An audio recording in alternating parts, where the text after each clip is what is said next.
آج ہم انگلش کے جملے ان کے موقع محل کے مطابق دیکھیں گے کہ کوئی بھی جملہ کب اور کیسے بولنا چاہیے، اس کا سینس کیا ہوتا ہے، مفہوم کیا ہوتا ہے، اس کو سمجھ کے بولنا چاہیے۔ پہلا جملہ ہے ہمارے پاس، کیا آپ اس سے ملے ہیں، have you meet,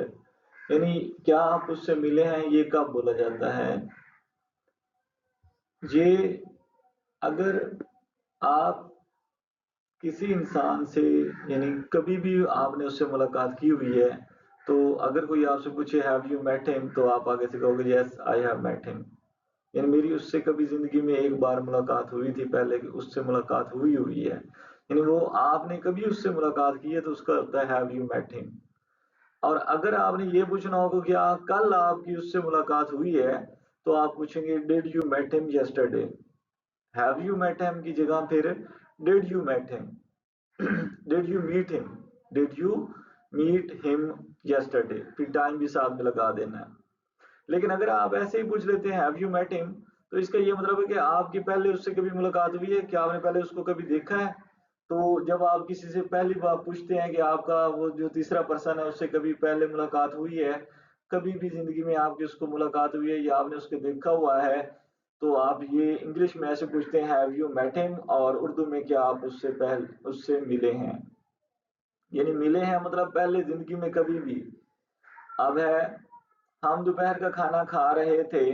we were lynching, lunch جو ہے، اب دیکھیں یہ لنچ جو ہوتا ہے، لنچ کہتے ہیں دوپہر کے کھانے کو، ٹھیک ہے؟ اب آپ یا تو یوں کہہ رہے ہیں وی ور ایٹنگ لنچ، ٹھیک ہے، وی ور ہیونگ لنچ، تھوڑا ڈفرینٹ کر کے، جیسے اگر آپ یہ کہہ دیں وی ور لنچنگ، یعنی آپ نے ایک نام کو جو ہے ایک ایز اے ورب استعمال کیا، تو وہ تھوڑا اور یونیک ہو جاتا ہے اور نیا ہو جاتا ہے۔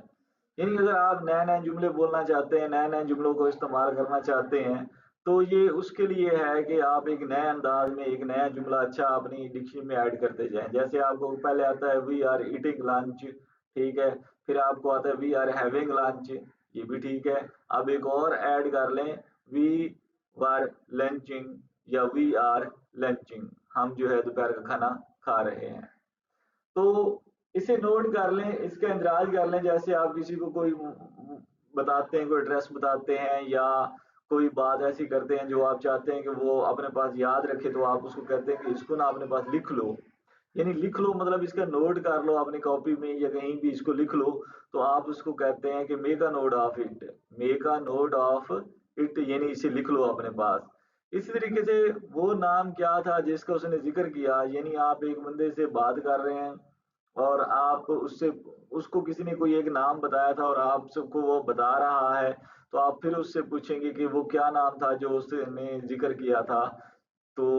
ایسے ہی جیسے کوئی صورتحال آپ اس سے کہانی سن رہے ہوتے ہیں، تو اس میں جب یہ بات آ جائے what was the name that he mentioned, کس کا اس نے نام لیا تھا، کس کا ذکر کیا تھا، اس نے کیا نام تھا جو اس نے اپنا بتایا تھا، what was the name that he mentioned for himself, یعنی جو اس نے اپنے لیے ایک نام لیا تھا یا جو بھی اس نے اپنا نام بتایا تھا۔ اسی طریقے سے ہمارا تیسرا تھریڈ بھی ٹوٹ گیا، یہ تب بولا جاتا ہے جب آپ ایک پرابلم کو سالو کرنے کے لیے کڑیاں بناتے ہیں، پہلی کڑی بھی آپ کی فیل ہو جاتی ہے، دوسری بھی فیل ہو جاتی ہے، جب تیسری بھی فیل ہو جائے تو آپ کہتے ہیں ہمارا تیسرا تھریڈ بھی ٹوٹ گیا، جو ہم نے کڑی بنائی تھی اس مسئلے کو حل کرنے کے لیے۔ یا یوں کہہ لیں جیسے ایک استاد ہے، وہ بچوں کو پڑھاتا ہے، وائٹ بورڈ پہ سمجھاتا ہے، بچے کو سمجھ نہیں آتی، ریڈنگ کر کے سمجھاتا ہے، سمجھ نہیں آتی، تیسرا کوئی اور طریقہ اپناتا ہے پریزنٹیشن کا یا ویڈیو کا، پھر بھی بچوں کو سمجھ نہیں آتی، تو وہ یہی کہتا ہے سنیپ گوز آور تھرڈ تھریڈ، تیسرا جو عمل تھا، جو طریقہ تھا، وہ بھی ناکام ہو گیا ہے۔ یعنی جب آپ کا کوئی عمل ناکام ہو جاتا ہے تو آپ یوں کہہ سکتے ہیں snap goes our first thread, second thread, third thread, جب آپ نے ایک سیریز میں وہ بنائے تھے، مراحل بنائے تھے اس کو کچھ کرنے کے لیے، تو سنیپ گوز آور تھرڈ تھریڈ یا پھر فرسٹ تھریڈ، سیکنڈ تھریڈ، جو بھی آپ کا ہو، یعنی پہلا طریقہ جب کامیاب نہیں ہوا، پلان اے کامیاب نہیں ہوا، پلان بی کامیاب نہیں ہوا، پلان سی بھی کامیاب نہیں ہوا، تو آپ کہیں گے سنیپ گوز آور تھرڈ تھریڈ، سنیپ گوز آور، سنیپ کا مطلب ہوتا ہے کسی چیز کا یعنی چٹاخ کرنا، چٹاخ کرنا کسی چیز کا ٹوٹنا، یعنی چٹاخ کر گیا ہے جو ہے آور، تیسرا جو کڑی تھی۔ تو یہ ایک جو ہے مطلب ایک